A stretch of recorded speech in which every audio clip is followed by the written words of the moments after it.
Hello friends, welcome to study कर। मैं हूं आपका दोस्त प्रभाकर।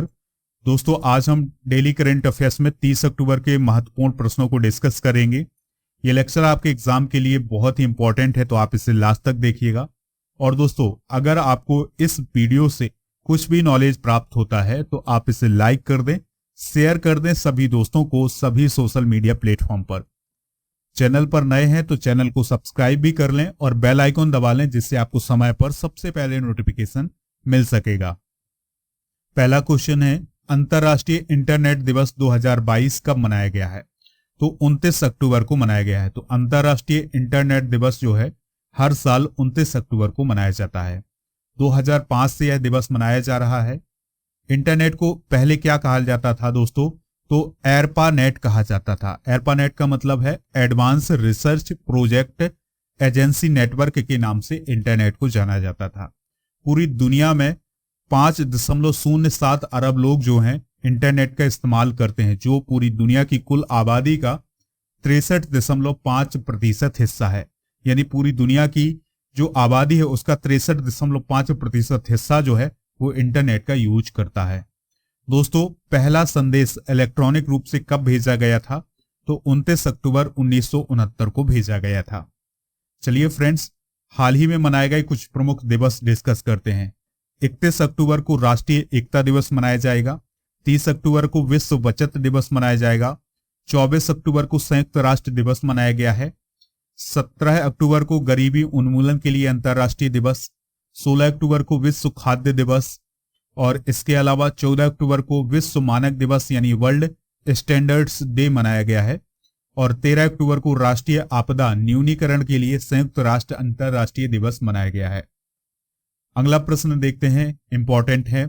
अगले 18 महीने में किस राज्य में 5 नए हवाई अड्डे बनाए जाएंगे? तो कर्नाटक में अगले 18 महीने में 5 नए हवाई अड्डे बनाए जाएंगे। तो जो केंद्रीय मंत्री हैं मुरुगेश गिरानी, तो उनके अनुसार ये जो हवाई अड्डे बनेंगे वो बनेंगे कोप्पल, रायचूर, दावड़गेरे, बागलकोट और चिकमंगलूर में। तो ये 5 हवाई अड्डे बनने वाले हैं अगले 18 महीने में कर्नाटक में। इसके अलावा कल्याण और कित्तूर में इंटरनेशनल एयरपोर्ट बनेंगे। दोस्तों, वर्तमान में कर्नाटक में कहां कहां एयरपोर्ट हैं तो ध्यान से सुनिएगा। बेंगलोर, मैंगलोर, बेलगाम, हुबली, हम्बी, बेल्लारी, गुलबर्गा और मैसूर। तो यहां पर वर्तमान में कर्नाटक में एयरपोर्ट हैं। उड़ान योजना के तहत शिमोगा और बीजापुर के हवाई अड्डों का निर्माण हो रहा है। बात आई है यहां पर कर्नाटक की, तो कर्नाटक से जुड़ी हुई कुछ इंपॉर्टेंट जानकारी डिस्कस करते हैं। कर्नाटक के राज्यपाल कौन है दोस्तों? थावरचंद गहलोत हैं। मुख्यमंत्री कौन है? बसवराज बोम्मई हैं। कैपिटल है बेंगलुरु। और यहाँ की जो प्रमुख नदियां हैं वो हैं कृष्णा, भीमा, मालप्रभा, घाटप्रभा, तुंगभद्रा। यहाँ का फेमस लोक नृत्य है भरतनाट्यम। दोस्तों, यहाँ के प्रमुख राष्ट्रीय उद्यान हैं बानेरघाटा, बांदीपुर, नागरहोर और कुद्रेमुख। अगला प्रश्न है, सफल कॉमन क्रेडिट पोर्टल किस राज्य में लॉन्च किया गया है? तो दोस्तों, सफल नाम का जो पोर्टल है ये उड़ीसा राज्य में लॉन्च किया गया है। तो उड़ीसा के जो मुख्यमंत्री हैं नवीन पटनायक, उनके द्वारा इस पोर्टल को लॉन्च किया गया है। दोस्तों, इस पोर्टल में है क्या कि अगर किसान किसी भी बैंक से ऋण लेना चाहता है तो उसको आसानी से इस पोर्टल के माध्यम से ऋण प्राप्त हो सकेगा। और इस पोर्टल में 40 बैंकों को जोड़ा गया है, यानी 40 बैंकों को ये कहा गया है कि आप किसानों को ऋण दे सकते हैं। ठीक है, तो इस प्रकार की सुविधा के लिए सफल पोर्टल को लॉन्च किया गया है। कहां पर? उड़ीसा में। उड़ीसा की राजधानी क्या है? भुवनेश्वर है। और उड़ीसा को किस नाम से जाना जाता है? उत्कल के नाम से भी जाना जाता है। तो उत्कल दिवस मनाया जाता है हर साल 1 अप्रैल को। राज्यपाल कौन है? गणेशी लाल हैं। मुख्यमंत्री कौन है? नवीन पटनायक हैं। और यहाँ की जो प्रमुख नदी है वो है महानदी और ब्रह्मणी नदी। दोस्तों, यहाँ के जो वन्य जीव अभ्यारण्य है वो है नंदन कानन, जो कि सफेद बाघ के लिए फेमस है। अगला है सिमलीपाल नेशनल पार्क, जो कि एक टाइगर रिजर्व है। और फिर तीसरा है भीतरकनिका वन्य जीव अभ्यारण्य। लोक नृत्य है ओडिसी, जो कि यहाँ का शास्त्रीय नृत्य है। और पर्यटन स्थल है सूर्य मंदिर, जो कि कोणार्क में स्थित है। और भुवनेश्वर में लिंगराज मंदिर स्थित है। तो ये महत्वपूर्ण जानकारी आप उड़ीसा से रिलेटेड नोट कर लीजिएगा। अगला प्रश्न है, सिंगापुर भारत समुद्री द्विपक्षीय अभ्यास सिम्बैक्स का 29वां संस्करण कहां हो रहा है? तो दोस्तों, भारत और सिंगापुर की नौसेना के बीच सिम्बैक्स अभ्यास होता है, तो उसका 29वां संस्करण अभी हाल ही में विशाखापत्तनम में हो रहा है। देखिए दोस्तों, सिम्बैक्स का जो आयोजन है वो 26 से 30 अक्टूबर 2022 के बीच विशाखापत्तनम में किया जा रहा है। इसके 2 चरण हो रहे हैं। पहला चरण होगा 26 और 27 अक्टूबर को विशाखापत्तनम में, और दूसरा चरण होगा इसका 28 से 30 अक्टूबर के बीच बंगाल की खाड़ी में। यानी जो सिम्बैक्स अभ्यास है ये 2 चरणों में हुआ है। पहला हुआ है विशाखापत्तनम में और दूसरा हुआ है बंगाल की खाड़ी में। देखिए दोस्तों, यहां पर आप सिंगापुर का मैप देख पा रहे हैं। सिंगापुर की कैपिटल क्या है? सिंगापुर ही है, और इसके पड़ोसी राज्यों में मलेशिया आता है, और दोस्तों इंडोनेशिया भी इसके पड़ोसी देशों में ही कह सकते हैं। बीच में समुद्र है, साउथ चाइना सी है, और यहाँ की जो प्रेसिडेंट है वो कौन है? हलीमा याकूब हैं। कौन है दोस्तों? हलीमा याकूब। चलिए फ्रेंड्स, अगला प्रश्न देखते हैं। कोटे डी आइवर गणराज्य में भारत के अगले एम्बेसडर के रूप में किसे नियुक्त किया गया है? तो कोटे डी आइवर एक देश है, अफ्रीका महाद्वीप का देश है। तो यहां पर भारत के अगले राजदूत कौन नियुक्त किए गए हैं? डॉक्टर राजेश रंजन। कौन नियुक्त किए हैं दोस्तों? डॉक्टर राजेश रंजन नियुक्त किए गए हैं। तो 2001 के IFS ऑफिसर हैं डॉक्टर राकेश रंजन, तो वो अब कोटे डी आइवर गणराज्य में भारत के नेक्स्ट एम्बेसडर के रूप में अपॉइंट किए गए हैं। उन्होंने किसका स्थान लिया है? तो वाई के सैलास थंगल की जगह उन्होंने ली है। वर्तमान में जो राजेश रंजन है वो बोत्सवाना गणराज्य में भारत के हाई कमिश्नर के रूप में काम कर रहे हैं। दोस्तों, कोटे डी आइवर की बात करें तो पश्चिम अफ्रीका के दक्षिणी तट पर स्थित एक कंट्री है। कैपिटल है यहाँ की यामोसोक्रोस, और प्राइम मिनिस्टर हैं पैट्रिक अची। कौन है दोस्तों? पैट्रिक अची। ये आप देख पा रहे हैं अफ्रीका महाद्वीप के कुछ देश हैं, इसमें है कोटे डी आइवर, और इसके पड़ोसी देश कौन कौन से हैं? लाइबेरिया है, गुआना है, बुर्किना फासो है, माली है और घाना है। तो ये सभी इसके पड़ोसी देश हैं। किसके? कोटे डी आइवर के। दोस्तों, आज हम रिवाइज करते हैं वर्तमान में कौन क्या। जैसे यूपीएससी के अध्यक्ष हैं मनोज सोनी, एसएससी के अध्यक्ष हैं एस किशोर, सीबीएसई के अध्यक्ष हैं निधि छिब्बर, एनसीईआरटी के नए निदेशक हैं दिनेश प्रसाद सकलानी, यूजीसी के नए अध्यक्ष हैं एम जगदीश कुमार, केंद्रीय सतर्कता आयुक्त यानी सीबीसी कौन है? सुरेश एन पटेल, एनसीएलएटी के अध्यक्ष कौन है? अशोक भूषण, इसरो के अध्यक्ष कौन है? एस सोमनाथ, जो कि इसरो के 10वें अध्यक्ष हैं। डीआरडीओ के अध्यक्ष कौन है? समीर वी कामत हैं। अगला प्रश्न है, किस चीनी स्मार्टफोन निर्माता ने भारत में अपना वित्तीय सेवा कारोबार बंद कर दिया है? तो दोस्तों, जो श्याओमी है, श्याओमी जिसे हम श्याओमी बोल सकते हैं, तो श्याओमी ने अपना वित्तीय सेवा कारोबार जो है वो भारत में बंद कर दिया है, और ये कारोबार जो है उसने 4 साल बाद भारत में बंद कर दिया है। तो श्याओमी के जो मोबाइल हैं वो आपने यूज किए होंगे या फिर आपने सुना होगा। तो दोस्तों, अब उसने अपने वित्तीय सेवा कारोबार को भारत में बंद कर दिया है। भारत में श्याओमी कथित रूप से नियामकों को धोखा देने के लिए सरकारी जांच के अधीन है, यानी इसकी सरकारी जांच की जा रही है। श्याओमी की बात करें तो इसका मुख्यालय कहाँ है? बीजिंग में है। स्थापना 2010 में हुई थी। इसके वर्तमान सीईओ हैं लेई जून। कौन है? लेई जून है। इसके संस्थापक कौन है? लेई जून, लिनबिन और झो गुआंगपिंग जो हैं इसके संस्थापक हैं।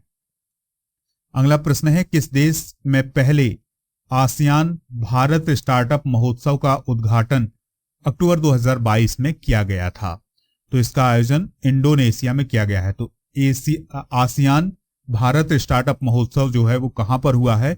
इंडोनेशिया में हुआ है। ठीक है।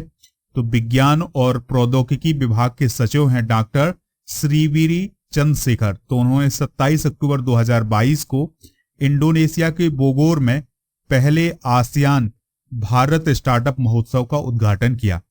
दोस्तों, यह आसियान देशों और भारत के बीच विज्ञान, प्रौद्योगिकी और नवाचार में सहयोग को मजबूत करेगा। यहां पर बात आई है आसियान की। तो दोस्तों आसियान जो है वो दक्षिण पूर्व एशिया के 10 सदस्य देशों का एक राजनीतिक और आर्थिक मंच है, यानी 10 देशों का एक समूह है। यह अंतर सरकारी सहयोग को बढ़ावा देता है और अपने सदस्यों के बीच आर्थिक, राजनीतिक, सैन्य और शैक्षिक एकीकरण की सुविधा प्रदान करता है। याद रखना है भारत इसका पार्ट नहीं है। तो वो 10 देश कौन कौन से हैं जो कि आसियान में शामिल हैं? Brunei, Cambodia, Indonesia, Laos, Malaysia, Myanmar, Philippines, Singapore, Thailand और वियतनाम। ये 10 देश जो हैं वो आसियान कंट्री में शामिल हैं।